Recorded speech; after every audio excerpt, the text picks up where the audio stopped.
여러분, 안녕하세요. 기술을 통찰하고 투자로 연결하는 R&D랩에서 절대 놓쳐선 안 될 기술주를 집중 분석합니다. 오늘은 디스플레이, 전기차, 반도체 소재 시장에서 조용히 그러나 확실하게 다음 단계를 준비하고 있는 솔루스 첨단 소재의 2025년 성과와 앞으로의 방향을 함께 살펴보겠습니다. 이 기업, 어쩌면 지금은 낯설게 느껴질 수도 있지만 OLED 시대의 진짜 승부처인 청색 소재의 핵심 플레이어로 부상 중입니다. 한 해 동안 이들이 어떤 기술을 만들어냈고 어떤 시장을 노리고 있으며 어떤 전략으로 움직이고 있는지에 주목하면 지금이야말로 우리가 관심을 가져야 할 시점일지도 모릅니다. 솔루스 첨단 소재는 예상보다 빠르게 제품 포트폴리오를 확장하며 시장을 준비해왔습니다. 특히 OLED 소재 사업에서 필러, 전자수송층, 전공방어층, 인광 호스트까지 내재화하고 상용화 문턱을 넘는 데 집중했죠. 기존엔 외주를 통해 조달하던 필러까지 자체 공정으로 바꿨다는 점은 단순한 소재 개발을 넘어 원가 절감과 품질 안정성이라는 두 마리 토끼를 잡겠다는 전략의 일환입니다. 또한 OLED 발광 재료 중 가장 난이도가 높다고 평가받는 청색 인광 호스트를 중수소 치원 없이 고객사가 요구하는 성능을 충족시키는 수준까지 개발 완료했다는 발표는 업계에 작지 않은 파장을 일으켰습니다. 고효율, 장수명, 저전압 구동이라는 세 가지 난제를 동시에 풀겠다는 시도는 이제 실험이 아니라 실제 고객사 테스트 단계에 들어간 상태입니다. 만약 이 기술이 상용화에 성공한다면 단순히 한 기업의 실적 개선을 넘어서 국내 OLED 소재 산업의 전략적 자립이라는 큰 흐름의 핵심 축이 될 수 있습니다. 하지만 현실은 녹록지 않습니다. 2025년 2분기 실적은 여전히 적자였고 15분기 연속 적자 상태라는 부담도 존재합니다. 기술은 빠르게 발전하고 있지만 시장과 수익성이라는 변수는 언제나 시차를 두고 따라옵니다. 바로 이 지점에서 솔루스 첨단 소재는 전기차 배터리용 전지박 사업으로 시야를 넓히고 있습니다.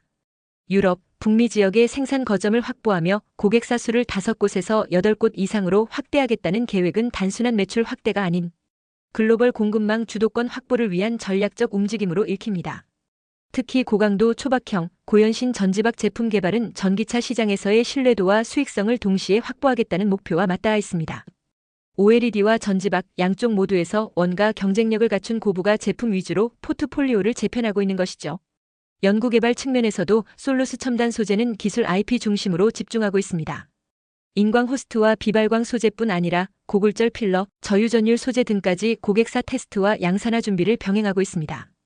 여기에 열전도, 전기절연, 발광 효율, 색저표 안정성 같은 요소들이 추가되면서 기존 소재 기업에서 종합 전자소재 기업으로의 전환도 가속화되고 있습니다. 특히 디스플레이용 OLED뿐 아니라 향후 마이크로 OLED, IT 기기용 패널, 심지어 바이오 이미징이나 광학소자용 소재로의 확장성도 염두에 두고 있는 점은 미래에 대한 선제적 대응으로 해석할 수 있습니다. 그렇다면 지금 투자자 입장에서 우리는 어떤 관점을 가져야 할까요? 기술력은 분명히 상위권입니다. 그러나 수익성은 아직 증명되지 않았습니다. 전지박은 확장성이 명확한 반면 OLED 소재는 아직 시장의 문턱에서 시험대에 올라 있는 상태죠. 결국 핵심은 이 기업의 기술이 실제 고객사 양산 라인에서 얼마나 빠르게 적용되고 얼마나 많은 물량을 안정적으로 공급할 수 있느냐에 달려 있습니다. 단기적으로는 적자 탈출이 가능하냐, 중기적으로는 소재 국산화의 상징으로 자리 잡을 수 있느냐, 이 두 가지가 관전 포인트가 될 것입니다. 이제 질문을 던져봅니다. 청색 인광 OLED 소재, 과연 상용화 시점은 언제쯤일까요? 그리고 북미 전지박 공장 가동 이후 수익 구조가 어떻게 바뀔 수 있을까요? 이 물음에 대한 답은 아직 시간이 필요합니다. 그러나 한 가지 분명한 건 솔루스 첨단 소재는 조용하지만 빠르게 그리고 전략적으로 판을 바꾸고 있다는 사실입니다. 이 기업의 다음 단계가 궁금하시다면 지금부터 주목해 볼 만합니다. 솔루스 첨단 소재의 주가 상승할 기술 개발에 대한 좀 더 자세히 쉽게 설명하겠습니다. 끝까지 시청하시면 투자에 대한 핵심 포인터를 챙겨가시면 좋겠습니다. 오늘은 OLED 기술, 특히 청색 OLED 기술에서 국내외 선도 기업들이 어떤 기술을 가지고 경쟁 중인지 함께 살펴보겠습니다. OLED라는 말은 오게닉 라이트 이미팅 다이오드의 줄임말로서 유기물로 만든 발광 다이오드입니다. 유기물은 탄소를 포함한 물질이고 다이오드는 전기를 빛으로 바꾸는 부품이라는 뜻이지요. OLED는 화면을 아주 선명하게 만들고 빠르게 빛을 켜고 끌 수 있는 장점이 있습니다. 그런데 OLED 중에서도 특히 청색블루이라는 색이 기술적으로 매우 어렵습니다. 왜냐하면 파장이 짧고 에너지가 많이 들고 수명이 짧은 단점이 있기 때문입니다. 지금부터 선두 기업들이 청색 OLED를 어떻게 해결하고 있는지 기술적 키워드와 사례 중심으로 비교해 보겠습니다. 국내 기업과 해외 기업을 나누어 보고 각 기술이 청색을 어떻게 더 효율 있고 더 오래 지속하게 하는지 살펴보겠습니다.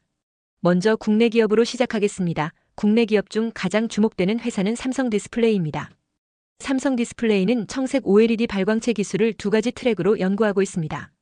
하나는 형광보다 높은 효율을 보이는 지연 형광 또는 하이브리드 구조를 이용하는 방향이고, 또 다른 하나는 인광 방식의 청색을 구현하려는 시도입니다. 형광 방식은 전기를 가하면 전자와 구멍이 만나서 생긴 들뜬 상태인 엑시톤의 싱글렛 상태만 빛을 내는데 효율이 낮습니다. 반면 인광은 엑시톤이 트리플렛 상태에서도 빛을 낼 수 있도록 하여 효율을 높이는 방식입니다. 그런데 청색 인광은 안정성 문제가 큽니다. 그래서 삼성 디스플레이는 청색 인광과 TADF 및 고색순도, 좁은 반치폭 같은 기술적 사양을 맞추기 위해 소재 개발과 소자 구조 개발을 병행하고 있습니다. 또 삼성은 팬덤 구조를 이용하여 2개 이상의 발광층을 겹쳐 쌓는 방식으로 외부 양자 효율과 수명을 동시에 개선하려 애쓰고 있습니다. 팬덤 구조에서는 중간에 전하 생성층을 넣어 전자와 구멍이 적절히 공급되게 하여 전체 소자의 전압 상승을 억제하면서 밝기와 수명을 확보할 수 있습니다. 삼성 디스플레이는 이러한 기술들을 바탕으로 청색 인광 또는 TADF 방식의 청색 발광체를 포함한 팬덤 구조의 OLED 소자를 개발 중이며, 특히 전면 발광 또는 배면 발광 방식에서도 효율과 수명의 균형을 맞추려 하고 있습니다.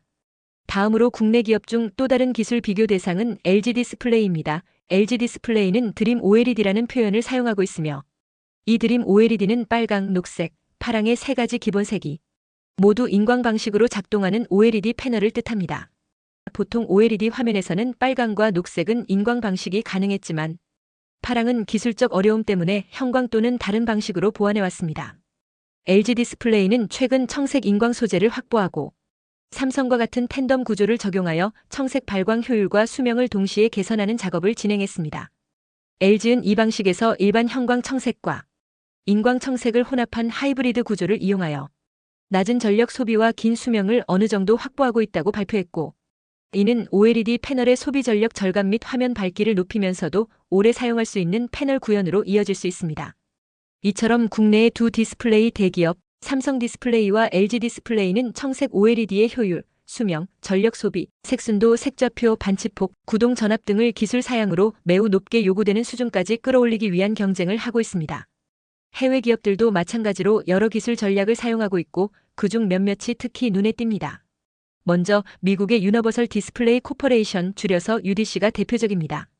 UDC는 OLED 발광 재료, 특히 인광 방식의 청색 인광 재료 개발에서 오랫동안 연구해왔고, 이 회사의 기술이 LG 디스플레이와 같은 기업들이 청색 인광 패널을 상업화하는 데 필요한 핵심 소재를 공급하고 있습니다.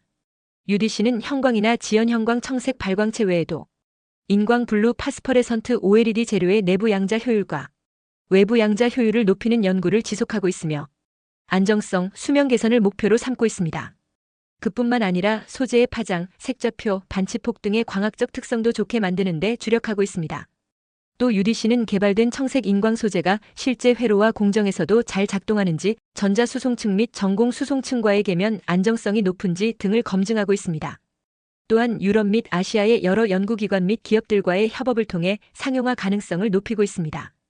또 다른 해외 기업으로는 일본 및 기타 국가의 디스플레이 소재 회사들이 있는데, 예를 들어 일본에서는 고색 순도를 위한 청색 발광체 설계, 인광 재료의 금속 복합체 사용, 그리고 안정성과 수명을 끌어올리기 위한 분자 설계의 혁신이 주요 전략입니다. 이러한 회사들은 청색 발광체에서 트리플렛 상태의 엑시톤이 오랫동안 손실 없이 유지되도록 하는 안정성 개선, 비발광층의 감소, 열 및 전압 과부하에 대한 저항성을 높이는 재료나 구조를 개발 중입니다. 또한 청색 발광체의 광발광 양자 효율과 외부 양자 효율, 그리고 색좌표의 정확성, 반치폭 같은 요소들이 소비자 체감에 매우 중요하기 때문에 이들 기술을 맞추는 데 많은 연구비와 시간이 투자되고 있습니다. 이처럼 국내외 선두 기업들은 기술 방향에서는 공통점도 많지만 전략적으로는 차이가 있습니다. 국내 기업은 주로 탠덤 구조를 이용하여 여러 개의 발광층을 쌓아 올리고, 중간 전하 생성층을 통해 전자와 전공이 균형 있게 공급되도록 하여 밝기와 수명을 동시에 확보하고자 합니다. 발광층 내부 소재와 비발광 소재의 계면 안정성과 순도 조성 제어가 매우 중요합니다. 해외 기업은 특히 인광 블루 소재의 상업화 가능성 확보, 안정성 개선, 수명 시험 조건에서 국내 기업보다 행사 인프라 및 파트너십이 조금 앞서 있는 경우가 많습니다. 예를 들어 LG 디스플레이는 최근 블루 PHOLED 패널을 탠덤 2겹 구조로 개발했고, 상업 생산 가능성 검증 단계에 진입하였다는 발표가 있었고, 이는 청색 인광 방식이 상용화를 향해 큰 걸음을 내디뎠다는 의미입니다. 또한 삼성 디스플레이는 TADF 방식이나 하이브리드 방식, 그리고 고속 트리플렛 수압 기술 등을 개발 중이며 청색 인광 소재가 아직 완벽하지 않을 경우 형광 또는 지연 형광으로 보완하여 안정성을 확보하는 전략을 취하고 있습니다. 이러한 비교를 통해 우리가 알 수 있는 것은 청색 OLED 기술에서는 효율, 수명, 색순도, 구동전압, 색 좌표, 반치폭, 소재 순도, 내부 구조 등이 모든 선두 기업에게 공통의 기술적 도전 과제라는 것이며 이 과제를 어떤 방식으로 풀어내느냐가 경쟁 우위를 결정할 것이라는 사실입니다.